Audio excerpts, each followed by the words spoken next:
Feels like I don't want to follow that talk. I'd rather sit in that chair and continue to listen to you, brother, share with this community your voice and your stories. But I'm just going to say a couple of brief things and try to pivot off of what the Imam has said here today. There are a couple of things that came up, and the focus of the talk today is local responses to what goes on in D.C. And the memo that you spoke of being an Obama administration memo regarding immigration enforcement and where people are allowed to go and not allowed to go. There are a lot of memos like that are in place. Why are they in place? Why were they put in place in the Obama administration? Because the last time we had immigration reform was the 80s. Right? Who remembers what happened in the mid-80s? Who remembers what happened? Who was there? Somebody from the audience. What happened? The wall came down. In terms of immigration reform, who remembers what happened? Reagan.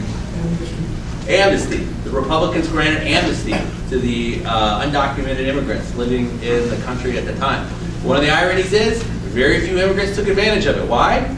Because they didn't trust the government if they went through the process that they would get legal papers. So, you know, people are people, and people migrate and they move because of their stomachs and because of their hearts, and that's never going to change. And we're always going to have, you know, problems with people moving and living, and where do they belong?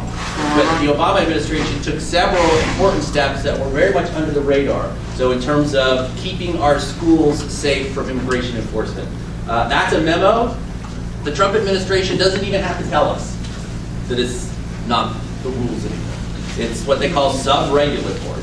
As you all know, most of you know, I'm from the Cincinnati Interfaith Workers Center. We do a lot of service and advocacy for immigrants, documented and undocumented, regarding what happens in their workplaces. One of the top secret memos that we rely on all the time is a memo regarding the what they call it's a non-interference memo. So what does that mean? If there is a labor dispute, ICE, since the Clinton administration, that's Immigration and Customs Enforcement, won't go into a workplace if they're concerned that the boss is bringing immigration in order to bust up a union campaign or to prevent people from asserting their rights. So we call that the non-interference memo. For all I know, it's gone, right? For all I know, they've rewritten it and said, hey, if you find out about a labor dispute, let's double the ICE complement there, right? We don't know.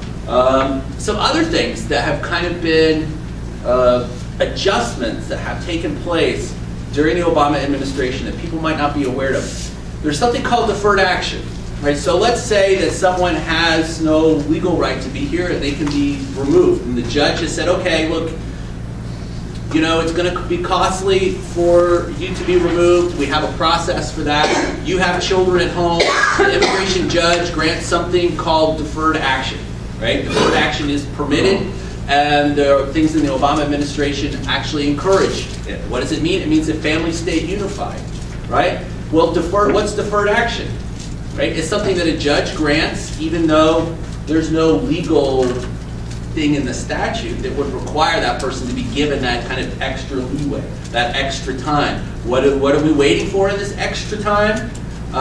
We're waiting for immigration reform.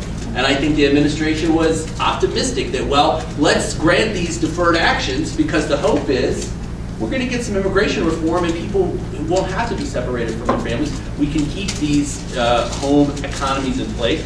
We can keep our work sites in place. We can keep our economy humming with the undocumented workforce that we have. And we don't need to be pulling people out of our churches unnecessarily. So I don't know if you call that a kind of a sanctuary, right? But it is something that's somewhat outside the law that was made room for people to live and get by. And now those things could be gone tomorrow. And so that's the uncertainty that we live here with at the local level for the Cincinnati Interfaith community, where we have, like I said, a mixed community. Immigrants, non-immigrants, people who are documented, people who aren't documented. So in terms of the local response, what can people do here locally to address these things? I think that's something that, frankly, I'm really excited about because, you know, if you think about what the mayor did here in declaring sanctuary city, we could kind of slice that up into little pieces, and you could even argue that he didn't do anything. But I think he did do something on a symbolic level. If no real policies changed, it just affirmed the policies that were there. But you know, there are things that can be done at the local level to affirm people in a symbolic way, and also on a policy level. And I just want to say that we just can't say it enough times. The mayor would never have done that in the absence of women by the thousands in the streets saying no, by hundreds of people at the airports saying no to the administration. Imagine that the executive orders that are targeted in a, I believe, racist and religiously discriminatory way at Muslim Americans and others. Imagine no people in the street. Imagine. I mean, it's chilling. And I think what we have to lead into, the local response, it could be about little policy things like that you know, we're going to find out about as time goes on. But really the local response is just our bodies being there in the community, in the synagogues, in the mosques, in the streets, to show that people, hey, there might be some complicated policy debates and some stupid discussions going on in DC. Let's put all of that to one side and make sure that we know that people feel that they're a part of a community. So I know that many of our members felt affirmed by all the people in the streets here in Washington Park, and seeing the women in the streets in DC and around the country. And when it comes to local responses, I mean, we could talk next week about some of the little policy things that people can do, but the local response is us. You know, we are the local response.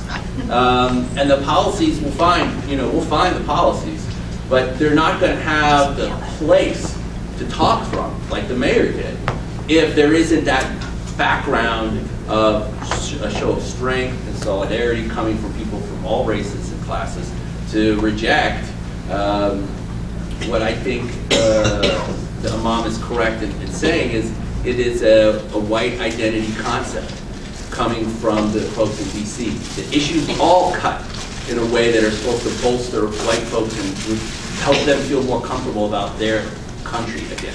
Well, it's okay for white people to be uncomfortable about their country. It's okay to be unsettled. And most of us are okay with being uncomfortable so long as we're fighting for what's just, so long as we're working together to be real about these differences and to challenge the inheritance that we have in this country as a white supremacist country. And I will just leave you with one little thing. People talk about, oh, slavery's over, racism's over, you know, this is so many generations ago. Every day, I give, almost every day, every week anyway, at the Workers Center, we give trainings on the basic labor rights that people have. They're from the 30s, for the most part. Every single one of those laws, from overtime to union rights, they all have exclusions that are built into them, right? Where do you think those exclusions come from for agricultural workers, for people who work in homes, right?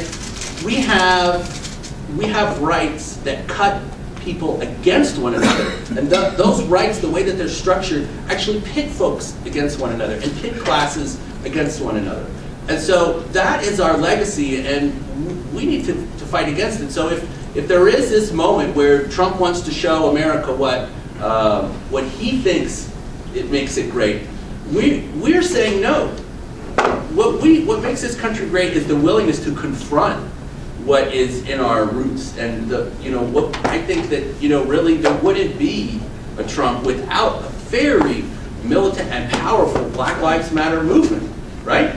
And we just got to be prepared to see this all the way through to the end, to say, look, you have your reaction to people of color standing up and white people being in solidarity with them. This is your reaction. This is the new response. Trump, great.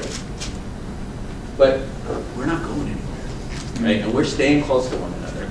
And we're going to see it through to the end. So that's the little